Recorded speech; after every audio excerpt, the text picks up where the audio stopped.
The Player Way.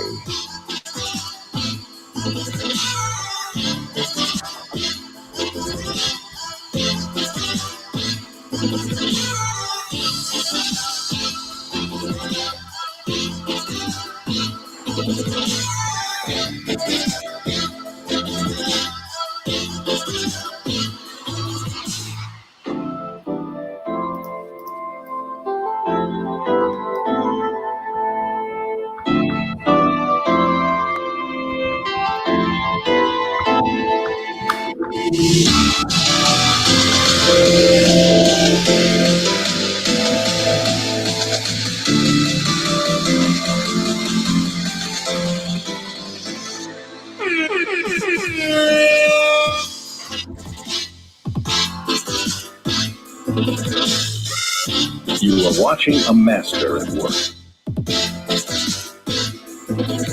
The Player Way.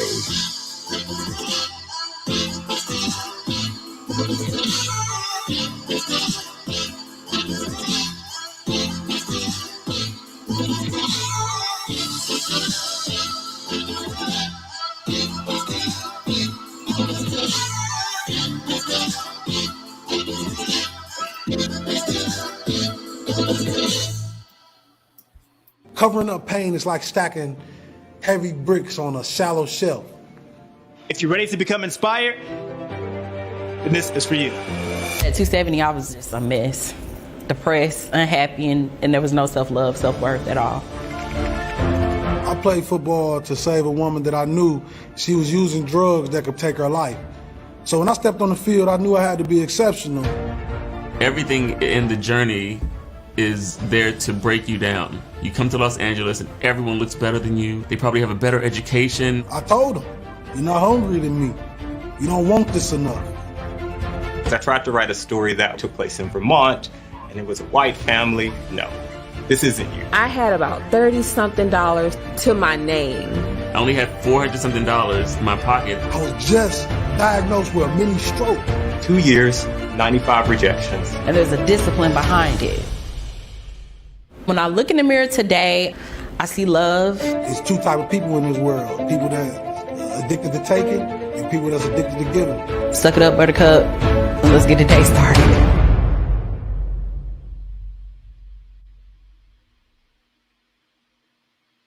This is a Play Your Way network presentation. Get the full story at playlifeyourway.com.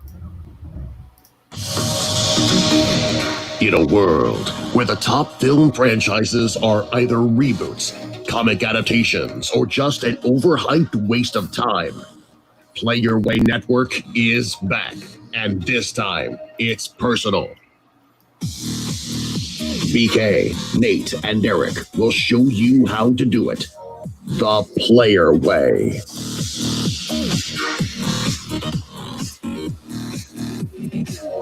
The Player Way.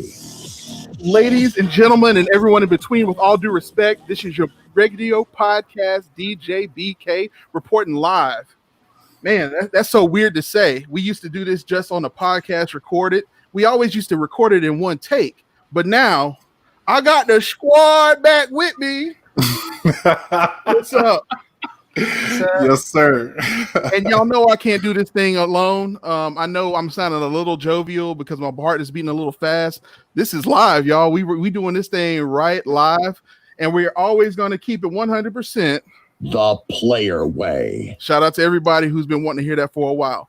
So first and foremost, producer James, you're in the building. How you doing, sir? What's going on, everybody? Good to be back. Producer James is here to make sure that he fact checks us and make sure we have all of the exclusive. The Player Way. Exclusive. And of course, we got our homeboy Nate out there always sniffing out a conspiracy. Conspiracy. But what if? It's a conspiracy? Conspiracy. How you doing, Nate? I was gonna say that sounds a little different from what it used to be, but it's still just as long. I don't have the. You mean this? Yeah, there used to be like a back. A little extra seasoning in there. Yeah. There it is. It's a conspiracy. Yeah, that's the one. That's it. You gonna cut that It's music been out. so long since I've heard it that it's actually like pleasant. It's pleasant. Yeah. And Like a of fine course, it would not be the same if it wasn't for one Mr. Corrupting the system. You already know Derek is back live with his brethren right here on The Player Way. The Player Way. Indeed. All right, what's up, y'all? We're smiling and laughing right now. Hopefully, y'all are gonna have a little bit of fun with this while we also discuss social change and social dynamics. Make sure that you are indeed sending us your comments.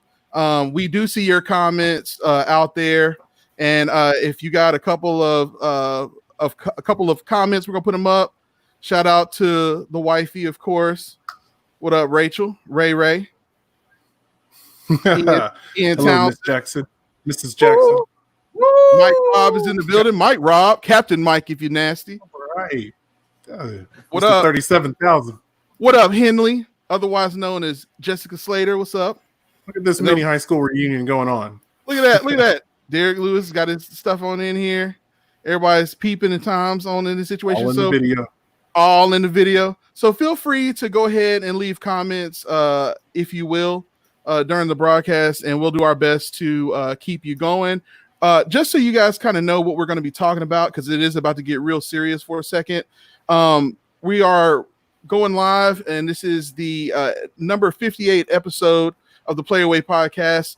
The title of this one is called Stop Calling 911. It's a part of a 4-part series called 2020 Vision. Definitely the world looks completely different to us now than it looked heading into 2020. And of course, playing armchair quarterback, you got complete hindsight. So as this is happening, before the world gets away from us too much, it's time for us to sit back and reflect on what's going on. So here's what you can expect on this episode. On this episode, we're going to discuss 911 law enforcement and its meaning to our generation. We're also going to talk the role of civil disobedience and its impact on reform. And then we're going to talk about strategies to protect ourselves from and during interactions with the police. We don't want to just talk our way into getting upset. We're going to, actually discuss strategies on how we can build on the community. A lot of us are looked upon in social media as leaders, and it's time for us to stop just listening to Spotify and chilling out and enjoying this time off from work. It's time to get busy with the rest of our lives. So that's what's going on. And on the right, you see a card, the Player Way podcast. Because of the nature of our podcast, the podcast is now called the Player Way Limited Edition. It's a limited edition podcast, which means you're not going to see us every single week. But every now and again, when the moon is just right, we're going to get on one and show you how it's done. TGIF, you know what I'm saying? But we're going to do it absolutely the Player Way. Okay, so that's what's going down. We're going to do this probably every week for the next 4 weeks, and you will be able to catch us live on YouTube and Facebook. And if you happen to miss this, the broadcast will be available on all podcasting platforms. But once again, I'm your podcast DJ BK, and we're about to get started pretty soon. So let's go ahead and get everybody spread out just right. There we go. A little bit more camera action. There we go. Everybody stretch out a little bit. Yeah. I'm an unselfish leader. One thing that you're going to notice also is right before the podcast started, you saw a trailer for a show called Become Inspired. It was executive produced by a longtime colleague and friend, Jay Styles, out in LA. And I had the pleasure of being director of photography for season 2. If you missed that trailer, here it is. Covering up pain is like stacking heavy bricks on a shallow shelf. If you're ready to become inspired, then this is for you. At 270, I was just a mess. Depressed, unhappy, and there was no self-love, self-worth at all. I played football to save a woman that I knew she was using drugs that could take her life. So when I stepped on the field, I knew I had to be exceptional. Everything in the journey is there to break you down. You come to Los Angeles and everyone looks better than you. They probably have a better education. I told them, you're not hungry than me. You don't want this enough. I tried to write a story that took place in Vermont, and it was a white family. No, this isn't you. I had about $30-something to my name. I only had $400-something in my pocket. I was just diagnosed with a mini stroke. 2 years, 95 rejections. And there's a discipline behind it. When I look in the mirror today, I see love. There's two type of people in this world. People that addicted to taking and people that's addicted to giving. Suck it up, buttercup, and let's get the day started.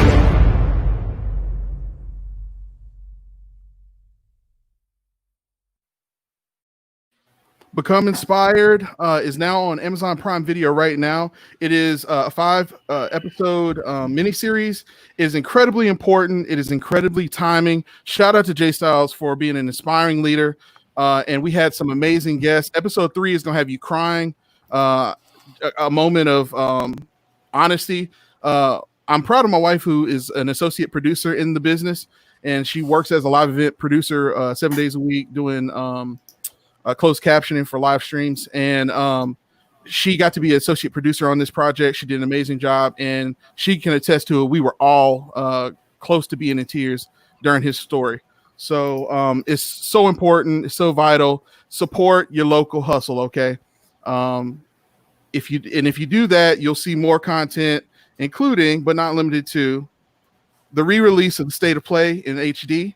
Is hopefully we're in the final stages with Amazon Prime, so that's going to be going up as well, and that's going to be more Black leaders in the business, showing you guys how to get to the next level of your career. The Player Way. All right, all the commercials are out of the way. Thank you for your patience. It's time to crack open a cold one with the boys. All right. So good. Tab, not sponsored, but I love them. All right, so here's what we're about to do. To assist with this discussion we're having, I would be remiss if we did not seek some sort of leadership in our discussion and somebody who can make sure that we are on point. So what we have done is, Marco, if you're ready, I'm going to add you to the stream.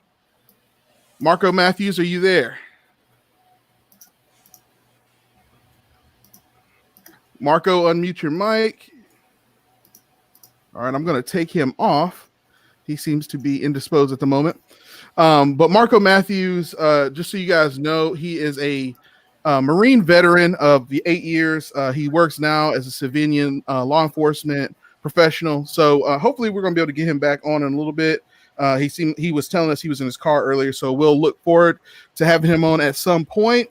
But in the meantime, I think he's back at the stream. You got me now. How about now? There you go, Marco. Welcome to the Player Way podcast, brother.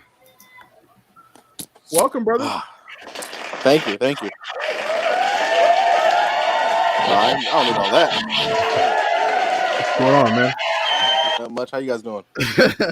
So, Marco, give us a little primer on who you are and your history as it pertains to law enforcement and the Marines. All right. So I am a 8-year Marine Corps vet. I had honorable discharge back in 2015. Currently work as civilian law enforcement with Fort Bragg here with the U.S. Army. A combat deployment to Fallujah and Bahariya back in 2008, 2009. Attached to an MP unit out there. Did security with them, doing...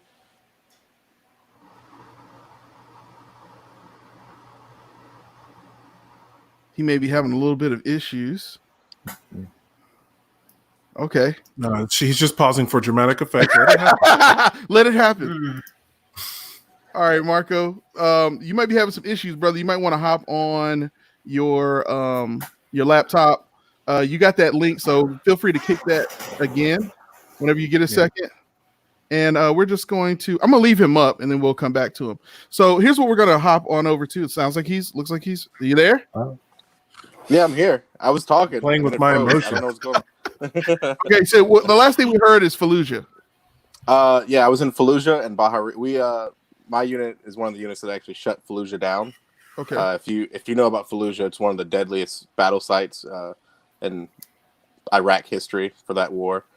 So we ended up shutting that down and moving to Bahia. Oh wow. Yeah. Well, please understand. There's a lot of human beings that say this. We mean this hardly.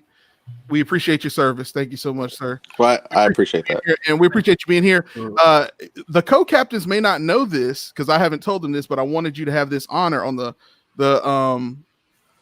on this podcast and on this live stream. The reason that the Play Away podcast is back on limited edition is because of this man. This man got in my DM and was like, "Listen, we need y'all back. We need y'all back. We need to hear y'all's voices. We need a platform that's going to represent the information the right way, and not just the right way, but the player way." Okay, that's what it was. So again, thank you so much for bringing. You brought the band back together. You're like Agent Phil Coulson, man. What were the Blues Brothers names? I'll be David Ruffin. You guys be the Temptations. I'm David Ruffin, and these are the Temptations. Okay. Spoken like David Ruffin was saying. Hey, and he showed up late like David Ruffin too, didn't he? Hey. That's right. He's saying the last line. Okay, so all right, so we're about to get right to it. So again, our first topic is going to be, what is 911 to our generation, and has it changed? Nate, since you're the most quiet of us, I want you to start first, sir. What is 911 as far as you, and kind of give people your background as far as learning 911 as Americans know it and all of that?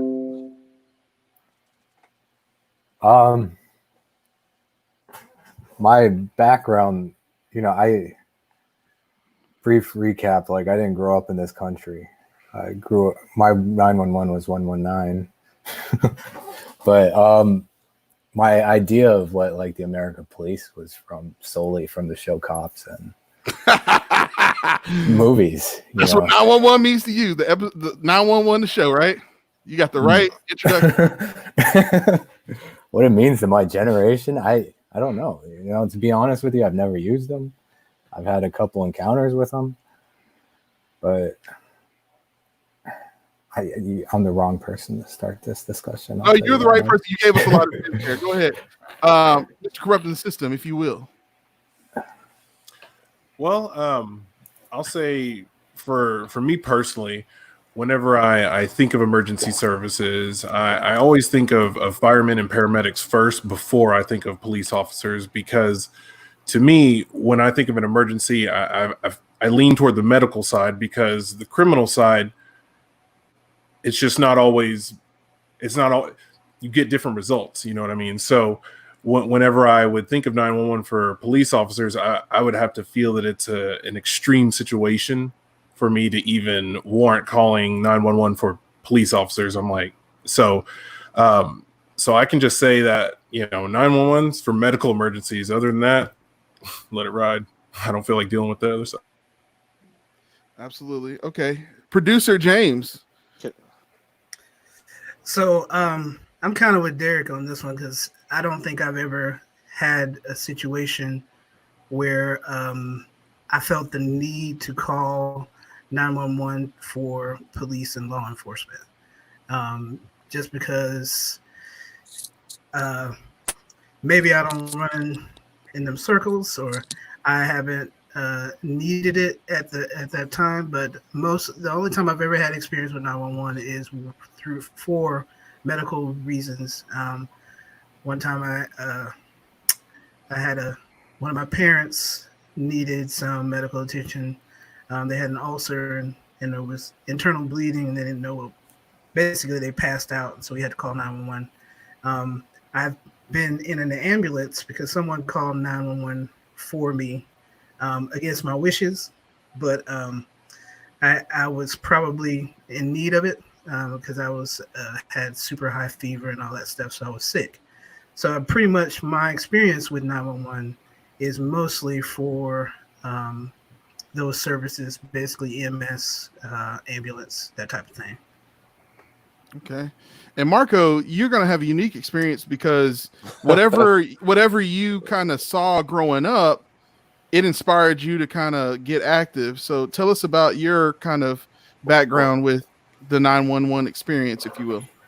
Can I ask you guys a question first? Absolutely. Go ahead. Mainly corrupting. Is it is your reasoning for it only being the medical field? Is it the bad rap that police get, or is it like mainly because you see it as the only people that can perform emergent actions are medical personnel?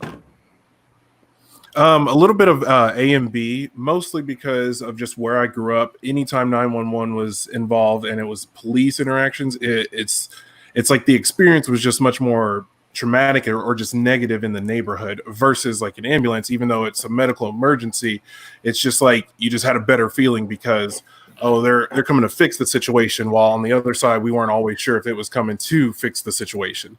So I'm definitely going to admit my bias on it. But with the original question of like, what is it to our generation and has it changed? To me, it was always to call that when we needed help, whether it be criminal or medical. It's just as I grew up, that's where that wedge decided to shift. If that answers you, Marco. Yeah. So my background, my father was actually in the Army, and he was MP. We look down on them. We call them pretty much the snitches in the military. With that being said, it's not really what pushed me to like go into what I do now. But with that said, to me, law enforcement or 911, in my personal opinion, is more to not just agree with corrupt. Like it basically is someone who provides emergent care, and we relate it to medical personnel because that is the most emergent situation. And it's not just like the reason why I asked you that question is because it's not just like a bias, and I wanted to let you know that you're not biased, you're not anything. You're seeing emergent care for one simple reason: it's something that has to be. It's like a dire situation that has to be taken care of now. You don't see crime or you don't see anything of that nature as emergent because it doesn't affect you in that way at that time.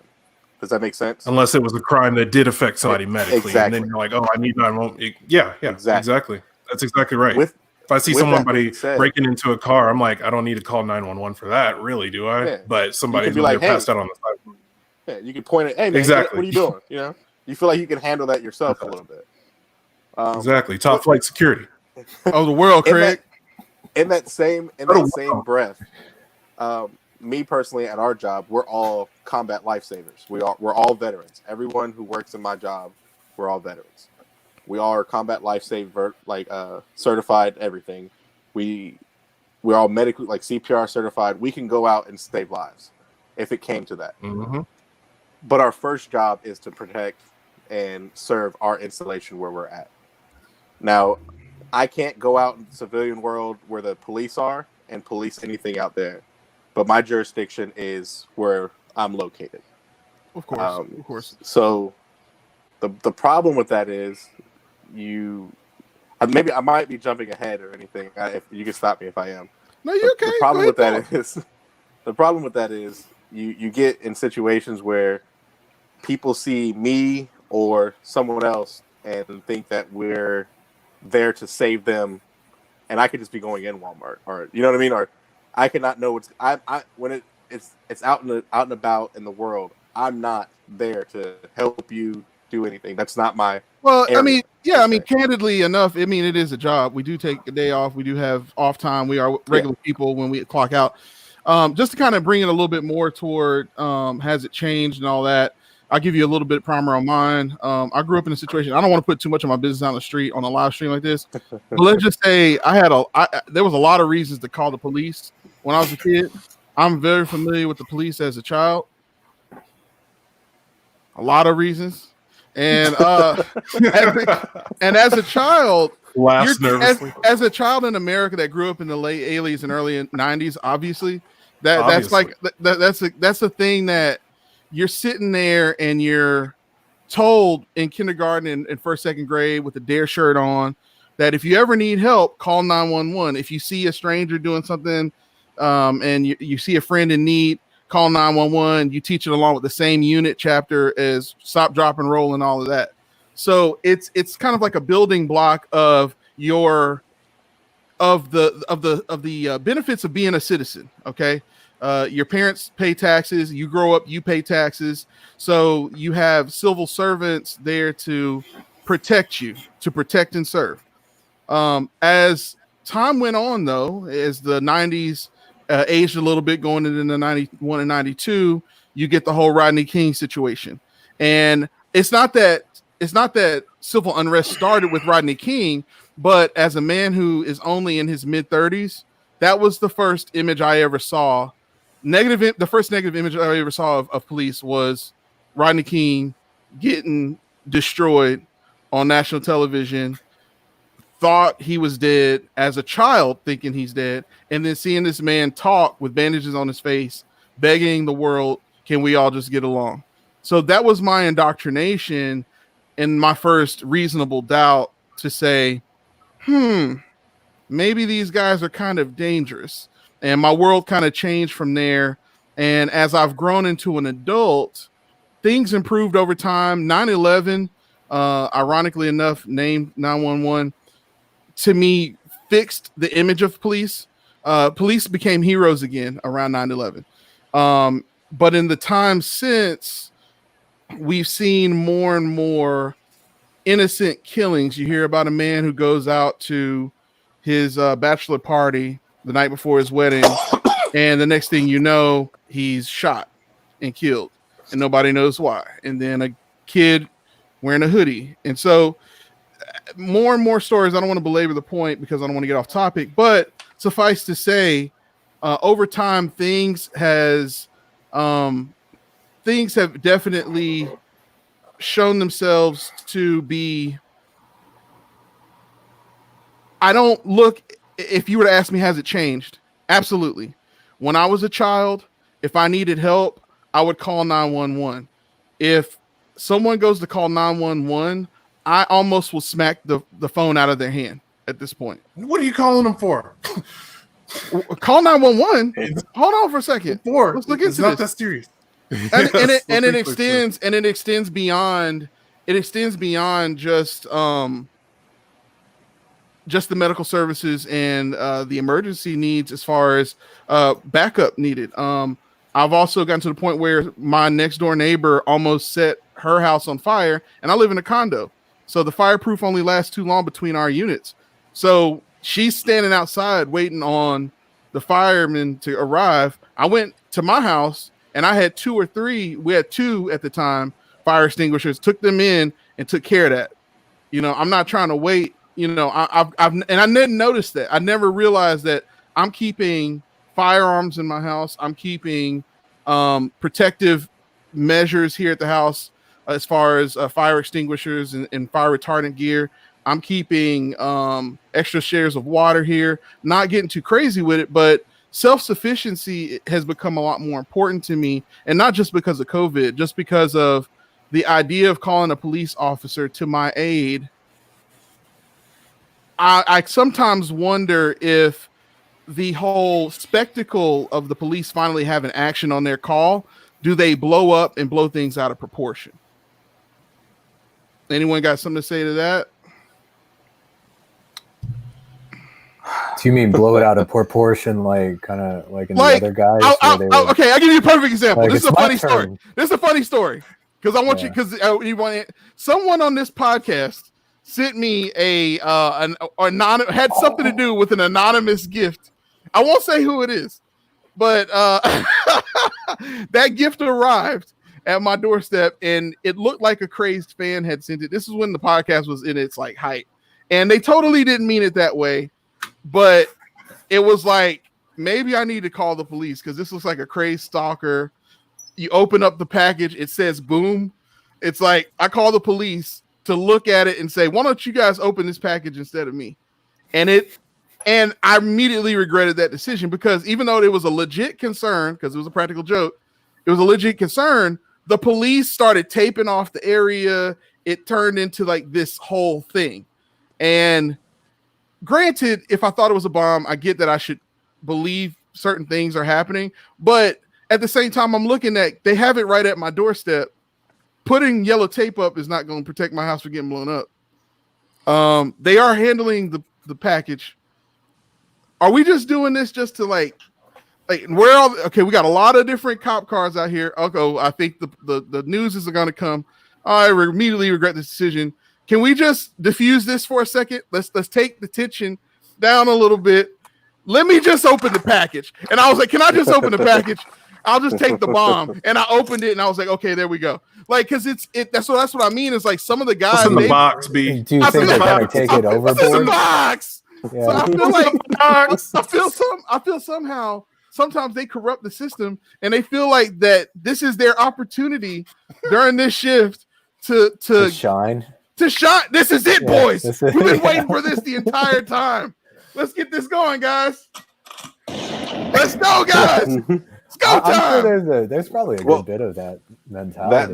That goes into like a lot of people. Like I could relate it to military experience. A lot of people join the military to see combat, and a lot of people didn't. You get what I'm saying? So a lot of people are so gung ho, ready to go, but until you actually get shot at, your whole mindset is completely different than what you expected. First time I was ever shot at in country, I pissed myself just a little bit. It's completely different than being shot at here in America. How dare your amygdala have a natural reaction to self-preservation? How dare you? It's just fight wrap or flight, that up, yeah. But a lot of people are so gung ho. A lot of cops. In every profession, I mean, you have IT guys who are so ready. I hope something crashes so I can be the one to fix it. You get what I'm saying? Every profession has that one or two people who are so into their job, hoping that something goes wrong, that this is the day that they get noticed. Oh, the And world, that's what Craig. it boils down to. Top flight. Yeah. Every profession. And We some need a little professions more, it matters a Craig. little more. Some Every professions. profession until after you get like to a certain age and you realize everything is just more paperwork. Do we really need to do that? Do we need to run that test that many times? Can we just wing it? Come on, guys. Yeah, I wonder if go ahead. that has to do with like an age thing too. Like, a younger cop would be more inclined to be like, let's go. I wouldn't necessarily say that. I No. would say more maturity. Age doesn't. Age There you plays go. Into it, but That's true. But maturity plays a lot into it as well. Like that cop who was on George Floyd's neck. He's easily in his 40s, late 30s, 40s. That's true. The Asian cop who was standing there is maybe mid 20s, early 30s. Who should be in? You know what I mean? Who in their right mind you think should have had the well-being to say, "Hey, something about this is wrong." The guy who's older, correct? Yeah. But you have young children, and I'm going to call them children because, me personally, I don't feel like you really grow mentally until you're about 25. So you have 20-year-olds, 19-year-olds standing on the sidewalk, begging them to do the right thing. You get what I'm saying? No, begging. That's absolutely true. Yeah. So it's not age; it's maturity, and a lot of these people don't have the maturity or the mental bearing to do their job in the first place. Yeah. And now they're put in predicaments. That's masterful. So, that is dope. and Like I love the way you said that's basically it. I mean, you're not just maturity, but you're talking about emotional intelligence. Like just having like the emotional intelligence to know that this could potentially snuff someone's life out. And basically, just knowing, caring about other people, it comes down to it. You have to have the emotional intelligence to actually care about other people and the job that you are doing and what it's going to present to the world, essentially. Bars. Corrupt the system. Piggybacking off of that, James, you do have to have the emotional maturity. And we also have to have the emotional maturity of a proper training system to train the people that we're putting our lives in their hands. I was so surprised. Like, I was in my late 20s when I found out the differences in police trainings around the world, because I just always assumed that America just had an incredible training system, and that's why. And then until you start putting all these instances together, and then I'm like, well, let me do some research. Forgive my ignorance. Let me snuff this out. And then you find out how many years across the world police forces train, and then you start looking at our system and. Like, my day job is an insurance, professional. I'm licensed in several states, and I've been trained at the same amount of time that somebody you would call to diffuse a situation and has the option to possibly end the situation. And you'd still have to call. And you still have to call a manager who would then have to talk to their director to escalate that beyond where it's at. Mhm. So, I'm sorry. I was literally about to get to the training. I Get it. want to speak. Well, on that and so I love that These you're about organic to. things go. So here we go. So this is the next topic. We're going to move on. The next topic is the role of civil disobedience and its impact. So, obviously now we are here for the same reason.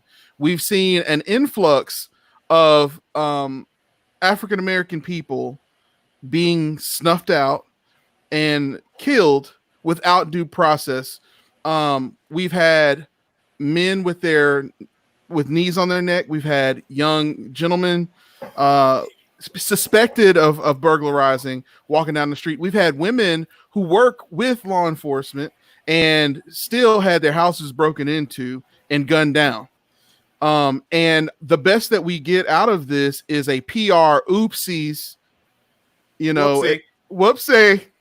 And it's one of those things that, Nate, how does it affect you when you hear how do these things affect you? You're in the COVID situation where you're social distancing so that you can stay safe. You're working from home and you're seeing this as a captive audience. What are you feeling? It's terrible. It's one of those, I didn't watch the whole video.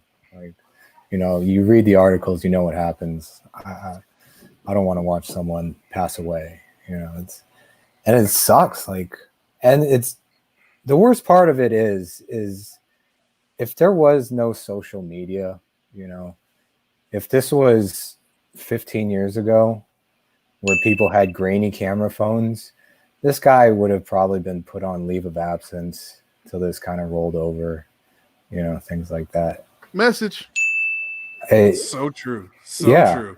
And you kind of, when you sit there and think of the gravity of just saying that out loud, like without social media, no one would know about this. This guy would have, and he's had a history of getting away with stuff like this. So it's kind of, can you say that one more time? He's had a history of getting away with it. Yeah, from what I read in articles. Yeah, from 2008 until now, for 12 plus years. Did get caught on camera. Had a history of doing the same shit over and over and over again. And that's why he never took his knee off. He had probably some sense of like, I'm invincible. That's what he was probably feeling. Like, I do this. Hey guys, I do this all the time. Yeah. Back up. Yeah. Back up. I do this all the time. And you know what's crazy? Marco? One thing I've heard a lot of people say is, why didn't them niggas do something? Why didn't they go out there? They're recording him. They let him kill him.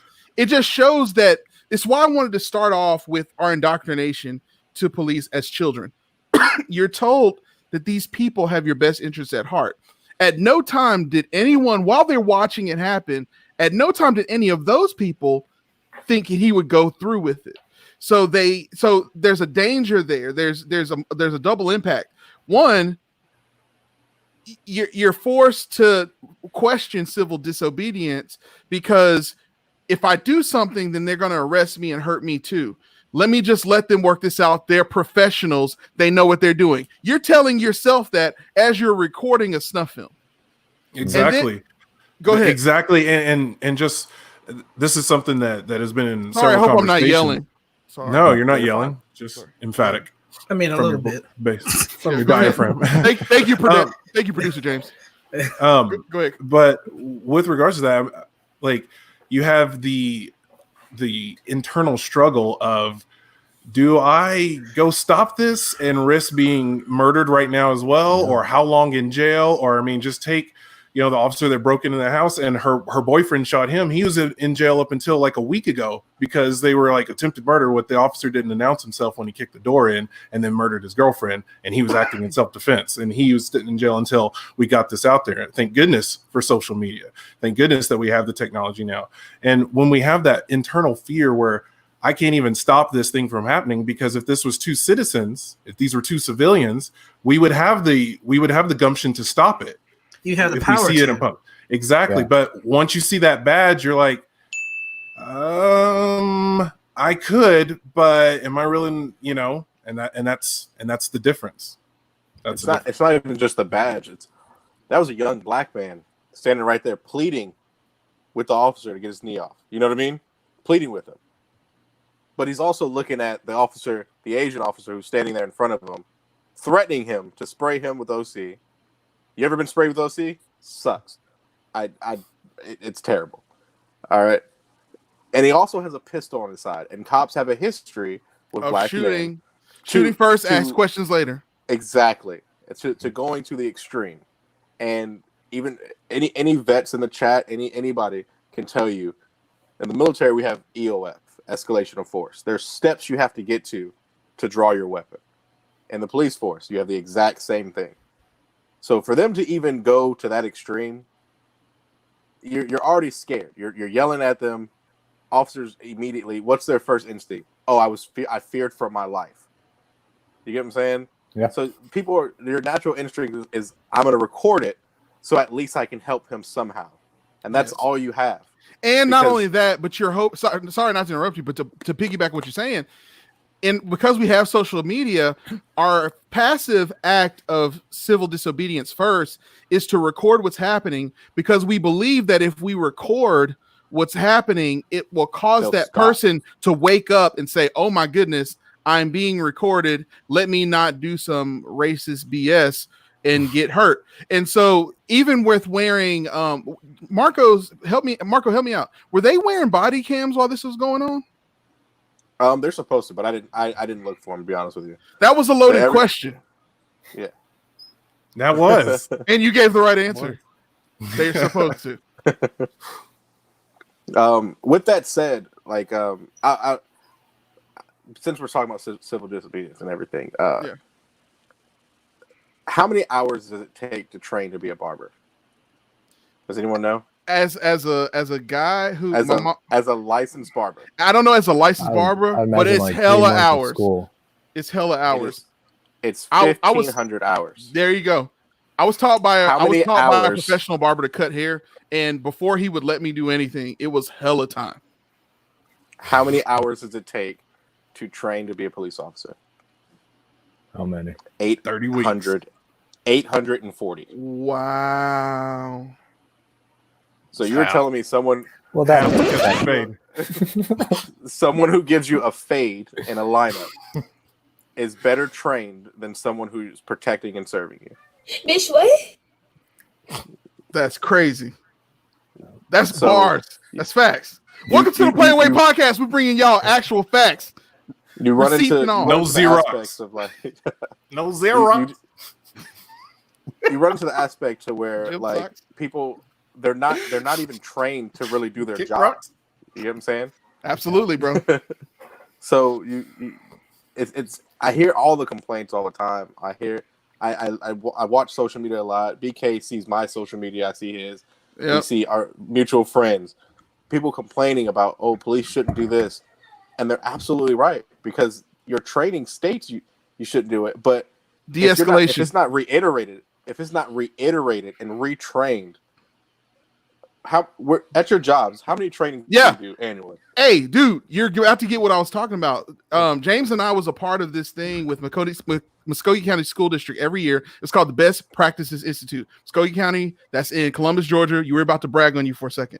They have this Best Practices Institute thing for teachers every single year. It is annual training to make sure that they are up to date on all the standards and making sure that they are doing what they need to do to continue their education.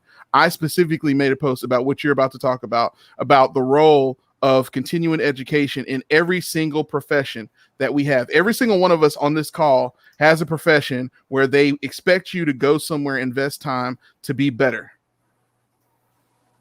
I'll speak for me personally, since I'm in law enforcement with the government. We do annual training yearly. It is mandatory, or you will lose your job. Mandatory. We do mandatory fitness training every year. It's mandatory. We do mandatory refresher training on baton training. Every morning when we get to work, we brief our escalation of force every single morning. So you have no excuse on why you pulled out a baton instead of spraying someone first. You get what I'm saying? Yeah. Or why you shot someone before you put your hands on them. You get what I'm saying? You just said something. You just gave us a really important word. Can you give us exclusive on what, for those who are watching who don't understand what you just said, explain the principles of escalation and de-escalation in conflict. So escalation is there's steps you have to go by. So for us, it's first is verbal. We announce ourselves. Hey, we see you're doing wrong. Stop there. I'm so and so. You know, and just pretty much get your attention. Let you know we're here. We're watching you. Step 2 is hand to hand. Okay, and that's the step that George Floyd was at. They put their hands on him. They cuffed him. You are now detained. The moment I have cuffs on you and I control the situation, I'm supposed to immediately put you in a car, take you away, or sit you down, question you, or keep you standing. At no point am I allowed to take you to the ground.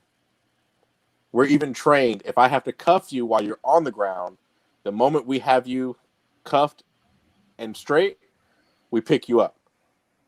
Because you're immediately, your instinct on your body, you're laying on your diaphragm. Okay? Your body, you're compressing your lungs. It's part of our training. You're compressing your lungs, especially for someone bigger. Okay? I'm not saying George Floyd was big, but he was what, 6'2"? Yeah, he was a basketball player. Big guy. He was tall, but he had weight on him as well. So all his weight is on his chest, and he's laying flat on the concrete. But then you also have to factor in the 600 pounds that were on top of him at the same time. De-escalation would tell you the moment that they had him in handcuffs, he's no longer a threat. The moment there's no threat, you de-escalate the entire situation. If I have to get all the way, if I go through every step, if I spray you, hit you with my baton, you keep fighting me, and then I draw my weapon, and you're like, all right, man, I'm done. You know what I mean? And you lay on the ground, and you let me put my handcuffs on you, why would I shoot you? The situation's now it's de-escalated itself. Mm-hmm. The problem is that a lot of these cops don't know when to stop or how to stop. They get that tunnel vision, and they get that adrenaline rush, and everything is scary to them. Every single thing. They don't know what they're doing. The reason, thank you so much. That's very eloquent. You said that, and the reason I want you to explain that, because now we're going to get into the crux of the conversation. Because civil disobedience, if you never heard that term before, that's protesting. Okay.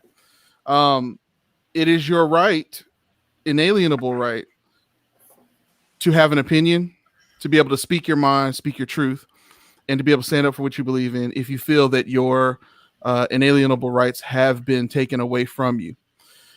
It's important that people understand the concept of inalienable rights. It means it cannot be taken from you. It means that it cannot be foreign from your body.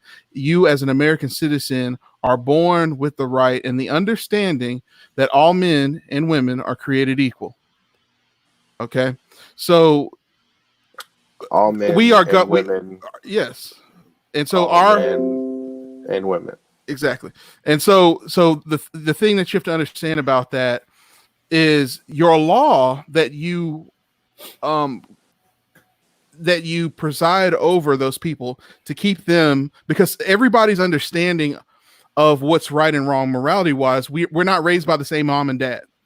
So in order to make sure that everybody feels safe and that no one encroaches upon the other person's inalienable rights and civil liberties, is that we are governed by the law and order. Okay, what that means is that we have due process.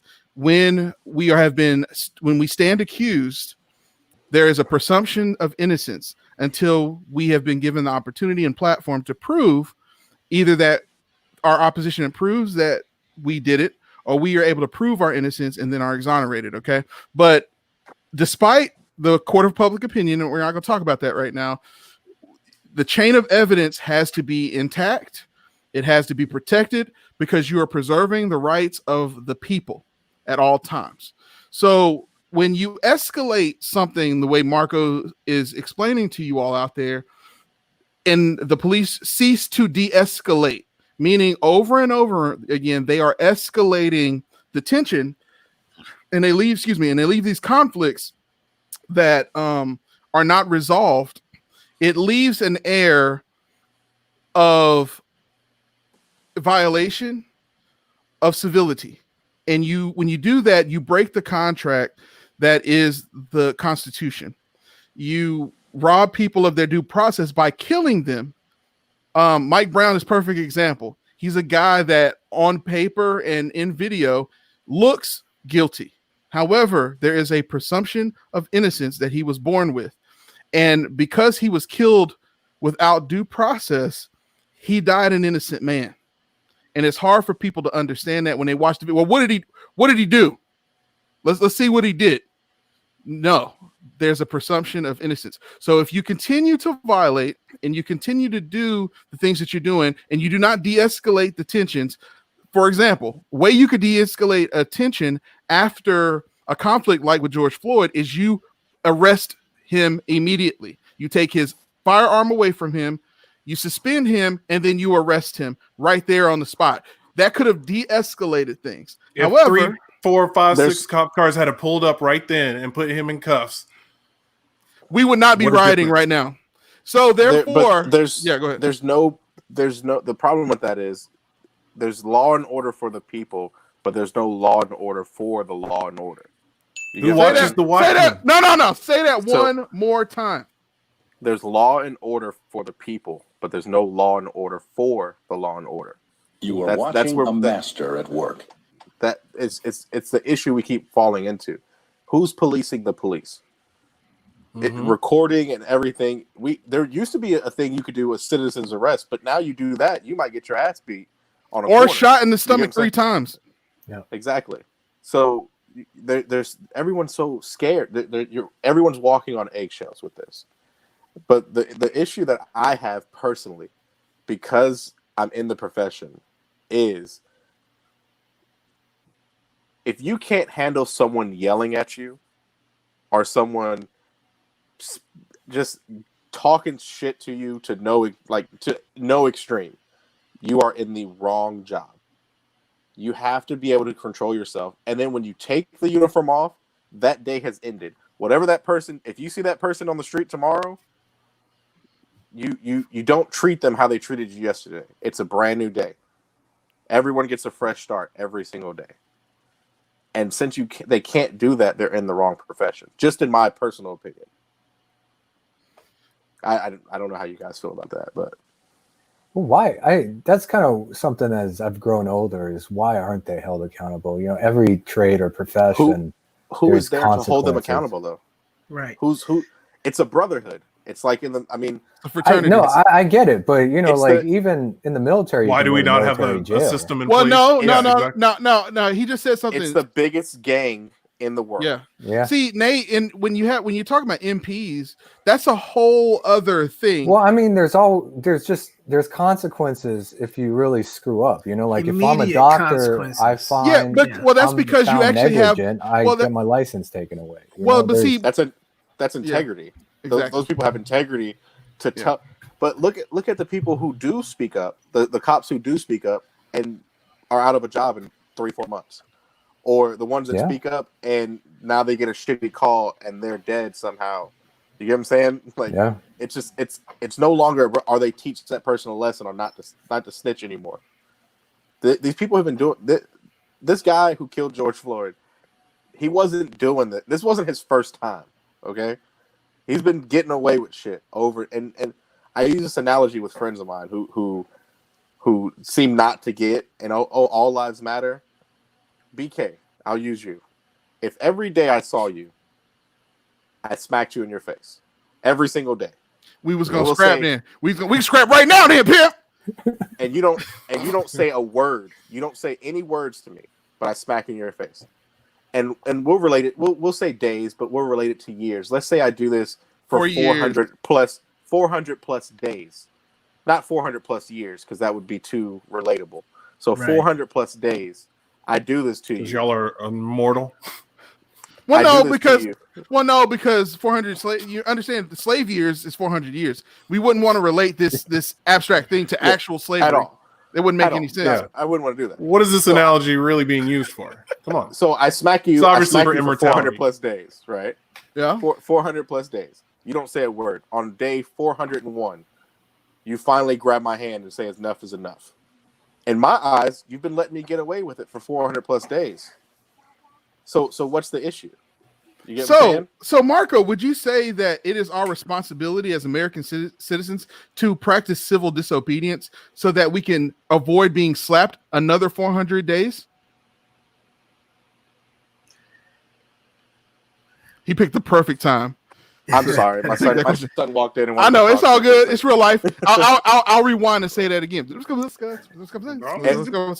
Marco, Marco, would you say that it is our right, it is our responsibility as American citizens to practice civil disobedience on a regular basis to avoid being slapped for another 400 days? In your analogy, it is your constitutional right to correct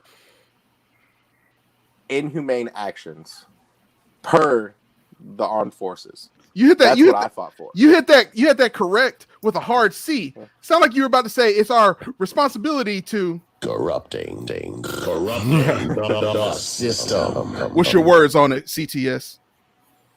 Well, you're 100% correct. We have this option, and this is an observation you can have across our country and then compare it to several other countries across the world. So many other countries are perfectly fine with gathering the people, storming the governments everywhere. It's almost everywhere else but here, because we are so terrified. We are so terrified that if we exercise those rights, we're still not really going to get to exercise those rights, even though we probably should be doing some civil disobedience. But then again, I don't want to get pepper sprayed, rubber bullet thrown on the ground, beaten with the baton, and all the other same type of violence that they're saying that they're wanting to stop done to me for trying to get them to stop doing the thing that I don't want them to do.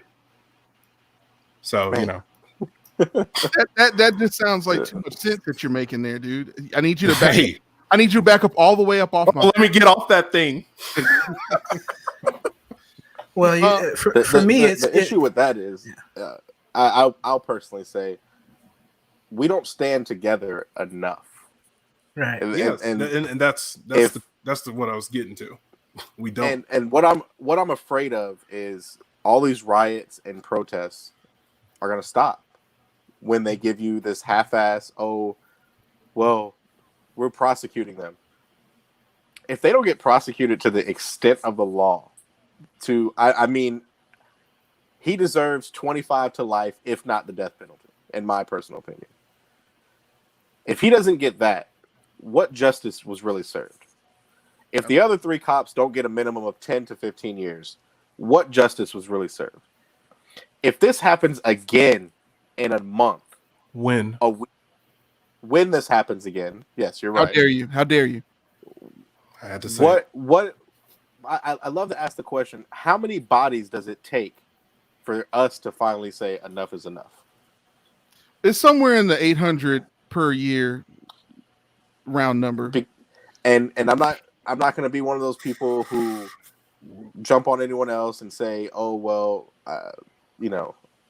the all lives matter people or anything like that. What is enough? What number is the body count for just me, for everyone to finally just say, I'm clear. I just want to know. I will mark it down. I'll gladly put it in my ledger, and I will shut the up until it's time. Yeah, until we're finally okay. We're like everyone, white, black, Hispanic. Can we negotiate? Negotiate enough bodies and civil liberties being violated to where maybe we can get 2 dumpster fires and 1 Molotov cocktail through a window in the black side of town? We'll do it in the black side of town if that helps you out. Man, can we have 1 Schlotzsky's? Can we have 1 Schlotzsky's? No, just 1. No, not what do you have against that sweet buttered bread? Just 1. Just 1. You can have the PF Changs, but not the Schlotzsky's. James, you had something you were going to say a little bit before we move on to the next topic. I want to give you a chance to do that. Yeah, it kind of slipped my mind, but I will say this. I think James can't hear us. No, he can. Can you hear us? Yeah, I can hear you. But I will say this, with what's going on, everybody has their opinion about whether this is a racial issue or the This is an issue about policing. The main thing is the main thing. You know, this man killed somebody in cold blood, and he was going to be free afterwards. He was going to be free if this had not hit social media the way it did. You know, this goes also to, you know, I talked to BK about this a couple of times, and, you know, every time I think about it, I get a little broken up about it. But this also goes to the two men that killed Ahmaud Arbery. And 3, if you count the guy who filmed it, because he's complicit. We do count the guy who filmed it. Definitely. You know, we did not find out about that for almost 3 months. Almost 3 months. This kind of thing is happening in our country. Somebody said they can't hear you. Can't hear me, Mark? Can you hear me, everybody? I can hear you. Okay. You know, this kind of thing, the Ahmaud Arbery thing hit me hard because that's in my backyard, dog. That's in my backyard. I mean, Brunswick is like, you know, a couple hours away. And they were going to cover up the fact that these two men killed Ahmaud Arbery in cold blood. This is a corruption issue with law enforcement across the country. This is, just like Marco said, it's a big game. Something has to be done about the things that these people can get away with because they are a part of the club, they're a part of the gang. And there's no snitching policy in the gang. And this is the kind of thing, life, when it comes to life, no snitching is not a thing. It's just not a thing. I don't believe in that. And anybody that does, when it comes to a life, is I don't even know what I could say about it. But to think that two civilians, could hunt down another man and get away with it, because they were going to get away with it in 2020, is an unbelievable thing to think about. And that's why civil disobedience is a thing that needs to happen and must happen over the course of days, a constant thing that needs to happen. And people need to speak out when they hear about these types of things, when they recognize these things happening in our country. Sorry. Absolutely. No, absolutely. And when you say that you're recognizing what's happening, I'm reminded of a quote that I say a lot. I've said it on this podcast before, and I've said it on other podcasts, and I'm going to keep on saying it because it's important to educate the people. Huey P. Newton represented the Black Panthers, okay? He defined power as the ability to recognize phenomena and make it act in a desired manner. Okay, again, that's the ability to recognize phenomena and make it act in a desired manner. And what he meant by that was that when police get to messing with the people and they get to forgetting their role and what they should be doing, and they don't know their role and they don't shut their mouth, it's important that you have the tools, the education, and the literal firepower to defend yourself. So if they get messing with the people, you have the ability to defend yourself and make that person act in a desired manner. Now, I'm not condoning killing anybody, and I'm not condoning riding around town with a 9, but I know I got mine. And it's your responsibility as an American citizen, that if you understand what's going on and you are here to preserve life, you need to exercise your Second Amendment rights. I hate guns. Derek has been, and so has James, been shooting with me. I shoot a couple of bullets and I put it away. I don't like shooting, but I understand that it's important to recognize that that man has his hand up and he wants to talk, and I'm about to let him talk in just a second. I got you, B. But you need to really reconsider your stance on having the ability to defend yourself because cops are knocking down doors and it's your life or theirs. Guns are not here to take lives. They're here to preserve lives. I'm not going to be riding around town and concealing because that's just going to give people a reason to shoot me and then see, he had a gun on him. So you're not going to see me do that. But it's important with Ahmaud Arbery that if they really were afraid of him as they would like you to believe, then they would have been very careful about proceeding on him. So it's an understanding that Black people, the statistics show that we do not practice our Second Amendment rights, and therefore they know they can do whatever they want to us. So it's important that you get registered, buy legal firearms, and make sure you understand the country that you're living in and not some la-la land that you wish it would be. And that's my stance as far as that goes. Marcos, take it away. All right, so two things. One, just because you said something about Ahmaud Arbery, rest in peace, about that, just Black people are given a misperception just based off their skin tone as being aggressive. Yep. In all natures, no matter where you are. I lived in Europe for a long time when my dad was in the army. As your skin gets darker, the more threatening you are. I'm the most threatening guy on this podcast. I don't know about that, but that's just natural how it's looked at in society. Okay. Second thing, I'm the exact opposite of BK. I urge every single person that you come in contact with, you tell them to buy a firearm. I put it on my Facebook and social media a lot. Hey, if you don't own a gun, now's the time. Go out and buy it. You can buy them online. You can buy shotguns and rifles online. You cannot buy handguns. I bought a handgun online, but they'll ship it to your local firearm club.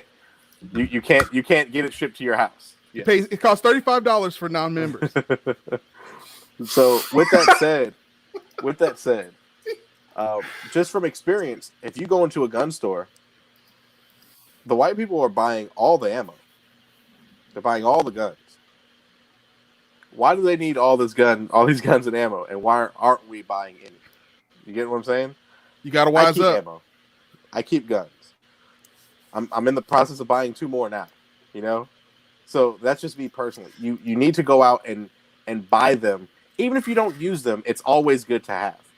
I'd rather have it than not have it when I need it. Absolutely. You know what I'm saying? Hey, Marco. The last thought to be, I wish I had that gun right now. Exactly. Yes, sir. You said something, Marco, and I'm not going to jump all the way down this rabbit hole, B, so you don't have to worry about it. But no, jump all in it. Well, no, it's going to get off topic, but it's still. Hey, look, go on and get in the tree and the hole in the ground. The green grass grows all around. Go ahead. All right, man. So when you mention that, it's like it's important to have the protection. It's important, but then you have the entire rabbit hole and trail of then you get into the whole FBI raids and how those go and how those always go. And then you have the same, it's like a whole nother subsidiary of this, of civil disobedience, and people protect themselves, but they're just busting down the doors, I know when I watched that Waco documentary, it kind of, or that docu-series, that kind of really opened my eyes to FBI raids and just how the media had the perspective and everything of the story and all everything like that. And then just to have this coming from the FBI negotiator and actual survivors, it was just, it's that other fear that we have that, yes, I can carry this gun open and in public, but now I'm running risk of perception. I'm running risk of profiling. I'm running risk of every single thing, especially if this officer draws down on me and I didn't do anything. I have the right to draw down back, but then here I am, and then we know what's going to happen. So it's just a whole enormous conversation that it's, like I said, it's just we're going to have to keep going up the ladder to rewrite that system that we've allowed to just be in place. And train them this long, put them on the streets, and let them get jaded to the job. And it happens everywhere. We're in the rabbit hole now, right? Okay. So I wasn't trying to. My bad. Hey, we just say it's just we're in the end game now. All right, so let's talk about some other strategies because we've talked about personal protection, and I don't want to completely lose the audience by overindulging in that. It's very clear, Second Amendment right, use it or be against somebody who's going to use it against you. Let's also talk about de-escalation that you can do. Three of us on this podcast, Corrupting the System, Derek, and James, we were on, and shout out to Darius. Shout out to Darius, I know you're watching, B. We had an interaction where Darius. We were in Helen, Georgia, and if you've ever been in Helen, Georgia, it is an alpine recreation. And not only is it alpine in look, but also in population. Sometimes. And absolutely, that was really cool. One crazy joke. So anyway, so we found ourselves in a bar one night. We were the only black people there, and we just had a beverage. We weren't acting rowdy. We literally just had one little nightcap. I wasn't even drinking because I was the DD, and the guy who was in charge of the bar came up. He was really tipsy. Teetotally, and he started talking mad racial epithets, and we heard it, and we just excused ourselves. I want to excuse ourselves because somebody I know who corrupts the system was with me, and he was slightly inebriated, and I did not want to have to deal with that. So we got out of there. You're innocent until proven guilty. So yes. The presumption is. So we got in the car and we started driving, and lo and behold, I was so distracted by the cop, I make a left turn on a street that is not supposed to have a left turn. But even so, it was like zero traffic. Zero traffic. It was like nobody there. There was literally nobody there. I was looking behind us because this same cop car followed us around this back alleyway where we were getting into our car when we left the bar, as if someone had drove them to attention that, hey, we got 4 black guys who just left the bar and they're on their way out. He made sure he followed us a good bit. And then when he pulled us over, he immediately accused us of driving erratically to the point where we drove over the median, where he said we almost drove into a building, actually, is what he said to me. So tactics that you can use in police interactions, instead of getting upset with him, and I know this is going to be controversial because you should not have to teach your young black males, your young black man, and your young persons of color, females, you don't want to have to teach them this, but I didn't want to have to be on the news that night. I didn't want to have to lose my life to prove a point. At that moment, I was just kind of gentrified, and I just wanted to get back to the campsite for that night and make sure Darius had a place to go pee, because that's all he kept saying. So this is what we did. We slightly rolled down the window, just a little bit, right. And I said, officer, he asked me questions. I said, I refuse to answer any questions on the grounds that I may incriminate myself. I preserve my right to remain silent. He asked me a question. I said, I do not answer any questions. He said, can you roll down the window? I do not answer any questions, and I can hear you just fine. Am I being detained? Derek pulls out the camera. He is recording. He can actually see it. Everybody in the car shuts the up. There is no music on, and he understands that he is being recorded and that I am not answering any questions. He asked me another question. Am I being detained? Nothing. Okay. Goes and runs my license, comes back. Everything is clean. He then tells us that the charge that he was going to ticket us for, which is driving erratically and almost driving into the building, got taken down to just making an illegal left turn. I paid my ticket later on and got out. We got the video. But my point in all of that is we have to be smart. We say all the time in hip hop music, this thing is it's not checkers, it's chess. But we play like it's Rochambeau sometimes. There's a time and a place for everything. There's a time and place for every energy. If you want to be the type of person that wants to be on the news every single time, you want to escalate the situation, I understand it and I respect you. You will never hear me say do not protest anytime that you would like to. However, it is possible for you to live to fight another day and to have the opportunity on a platform in front of all these people to then tell your story. Continue to tell your story, live to fight another day, be strategic like Killer Mike said. Learn to de-escalate your interaction, because these men and women who are pulling you over, some of these people are D- students who wanted to be doctors and wanted to be dentists and wanted to be all the things that some of us are on this call, and they didn't make the cut. So they're doing whatever they can to make their rent, and they are afraid of you when they see your black skin. Okay, so you have just understand that. Just have that understanding. That's all I'm asking. Okay, go ahead, Marco. Just with that said, though, always remember it's not your responsibility. These are trained professionals. I understand. Okay, this is their job is to de-escalate the situation. If they see you're agitated, if they see they're supposed to read you, and if they see that you're uncomfortable, those can be signs of intoxication. Those can be signs of drug use, and they could use that against you as well. As your best, remain as calm as you can. Yes. But at the same time, it's not your responsibility, and I cannot say that enough.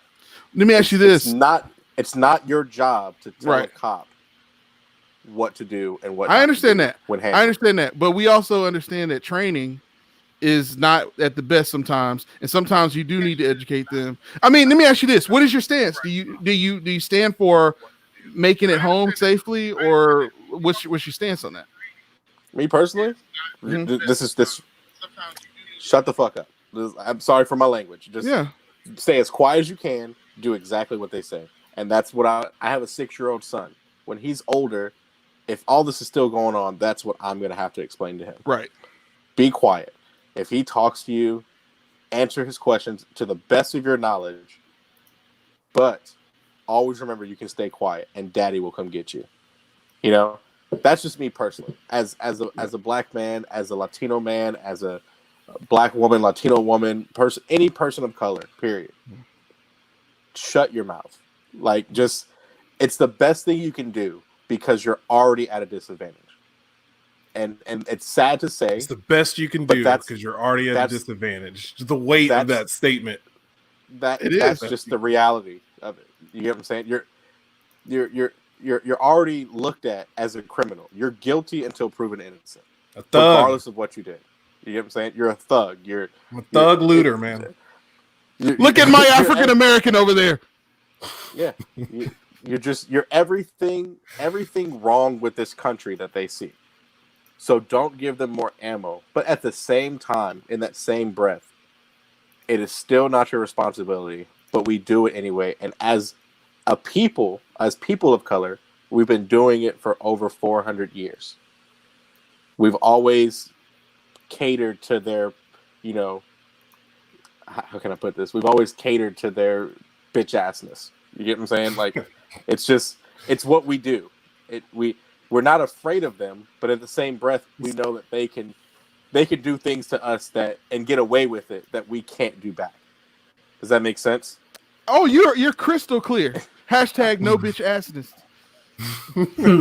Sorry for the language. That's right. No, that's right up my alley. You don't understand. It is right up your alley. It's right up my alley. Yeah. Right up your alley, Mister. But you're 100% correct, man. You're right. I mean, it's been going on for so long, and it's the best we can do because you're from Wales, we're at a disadvantage. You're from Wales, isn't it?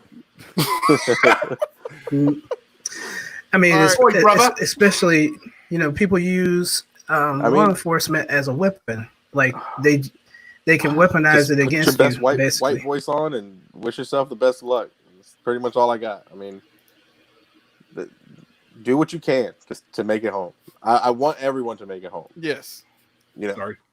Don't do anything to agitate. Marco, what are some of the other strategies we can use to protect ourselves from police interaction and during police interaction, other than don't commit no crime, nigga? That's 5 to 10. In all honesty, who you keep around you defines you.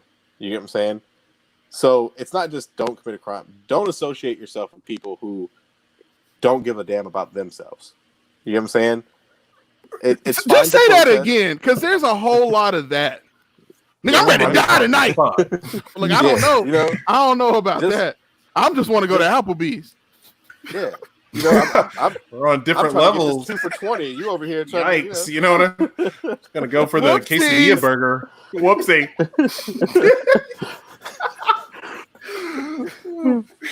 gonna go for the triple combo. You know, we can mix it up, but no. Dude, they got half price apps tonight. I'm trying to get there.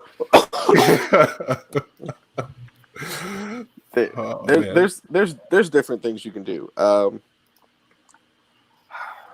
Maintain your character and your bearing is one big aspect of it. Don't let. If I pull you over, my job is to get you to fuck up. I'm trying to get you to tell. How many times have you been pulled over, and they ask you how fast you think you were going there? Yep. You know what I'm saying?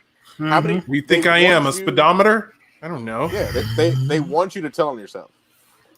The moment you tell yourself, their job is done. You've already told. You've done their job for them. Make them work. Treat them treat them like a debt collector. Yes. Ignore them phone calls. All right.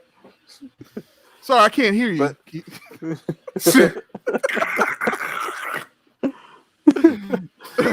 We're all joking. Listen, y'all. If you're watching this, we're having a little bit of we're trying to lighten the mood a little bit. We understand how serious things are. We're trying to bring you guys some knowledge in a fun manner so that you actually enjoy watching it. So we appreciate your patience as you hear us talking about it. We do take it very seriously. Marco, thank you for coming on the show, B. Always, man. At this time, hey audience, don't forget to leave a comment and question. This is Q&A time. If you want to talk about that, as you are thinking about what you want to talk about, what questions you want to ask, I want to remind you that if you need some inspiration in these dark times, go on Amazon Prime Video and look for Become Inspired with Jay Styles. Take a look. Covering up pain is like stacking heavy bricks on a shallow shelf. If you're ready to become inspired, then this is for you. At 270, I was just a mess. Depressed, unhappy, and there was no self-love, self-worth at all. I played football to save a woman that I knew she was using drugs that could take her life. So when I stepped on the field, I knew I had to be exceptional.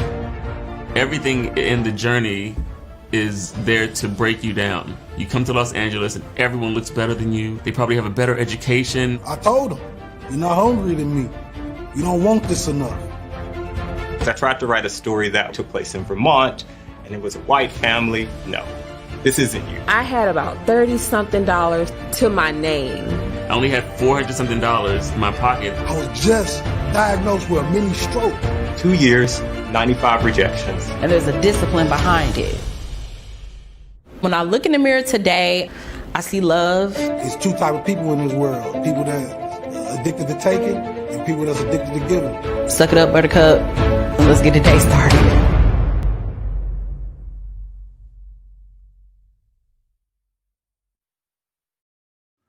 Become Inspired Season 2 is now streaming on Amazon Prime Video.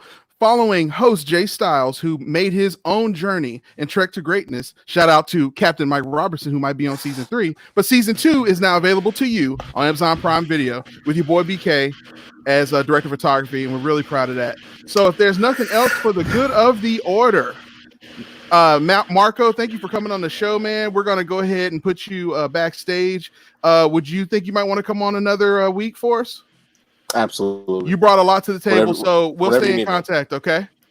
Yes, sir. In fact, next week we're going to be talking about politics and the two-party system we got going on, that both of them are trying to tell you how to use your blackness. I mean, if you're not black, if you don't vote for Biden, so I mean, well, there you go. I mean, he is the one who would know, right? So we'll be talking about politics and how you can have your voice heard, and how do we respond, and how do you navigate these situations. And next week, we do have one comment. It looks like, oh, look at that, the one Rachel Jackson. So good to see y'all back together again. There you go. That's what's up. So that's what's up. Well, Marco, thank you so much. And we're going to go ahead and do our exit pretty soon, dude. We'll talk to you later, okay? See you later, man. Y'all have a good one. All right. And if there's nothing else for the good of the order. I really want to do one of those high five things, but I mean, I just like, all right, come on, how do I do this thing? Do I put this over here? Oh, it's just me talking to me? All right, no, I'll just hush. Oh, hey, I'll do it like a... So Exactly. You're on. I don't you're, know. I you don't just like got to this go anymore. up like this. We're good. You You know go what? We're up, good. We're good. I don't want it. We're good. I don't want to be Square. talked to like Totally square. that. We're good.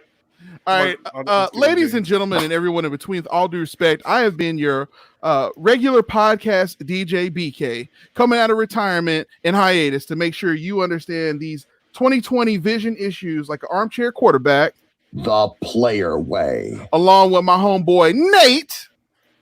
I forgot what I used to say. That's me. Is that what I used to say? Well, no, I mean, you're supposed to give a report on the rickets outbreak, man. I mean, how many days are we in the rickets outbreak, man? Day 694. I know. Here I was worried about the rickets outbreak. Munitions are short. Pandemic, situation is dire. Yeah. Carved croatone in one of the trees, seeking for ship with remuneration. That's what's up, Nate. Always remember the good people of Roanoke. There you go. Corrupting the system, Mr. Corrupting Corrupting. You already know. This was fun. This was definitely fun. I enjoyed this. I'm enjoying this 2020 vision. And remember, I mean, I guess if hindsight's 2020, that would really prepare us for history repeating itself, wouldn't it? You didn't even do your send-off thing, man. What do you want to remind these people? Oh, I'm really on the spot now, man. I just hadn't really prepared anything. Johnny. Stay weird out there. There you go. Johnny on the spot. And Mr. Producer James, how do you think we did, man? Did we do all right? Yeah, I think we did all right. For our first live stream. For it being a minute. But I just want to say one thing to all you people out there who are, contributing to the conversation, whether you are white, black, whoever you are. We appreciate everything you've been doing and all you've been doing. I just want to give a special shout out to people who checked up on me to see if I was okay and how I was doing. Kristen, Amanda, and Mark, I really appreciate it. Thanks for the words. And everybody, we need to the problem that's going on right now is not a problem for just people who look like me. This is a problem for our country. This is a problem for you and every single person in our country, and we need to address it and come together and fix it. So I'll leave it that way. All right, that's beautiful, and we're gonna wrap that up just like that, man. Ladies and gentlemen, everyone in between, with all due respect, we have been your captains. Don't worry, we're back now, and we're gonna make sure that y'all are understanding how to live life that player way. But also remember, the player way is a mission statement. It's a way of life. Whether we're on a podcast every single week or not, we want to remind you, and our mission always has been, that no matter what you're doing and how you're feeling about it and what life you decide to represent, just make sure you represent it to the fullest. The Player Way. We'll talk to y'all next time, all right? See y'all next Thursday, most likely. If not, stay tuned. We'll be back. We'll talk to you soon. Take it easy.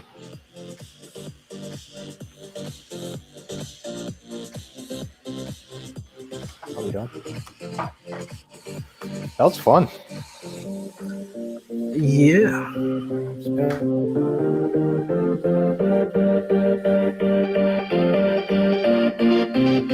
Studio engineer and producer, James Turner.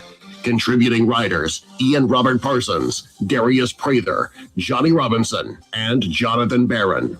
And I'm Darren Marlar, showing you how to do voiceovers the Player Way.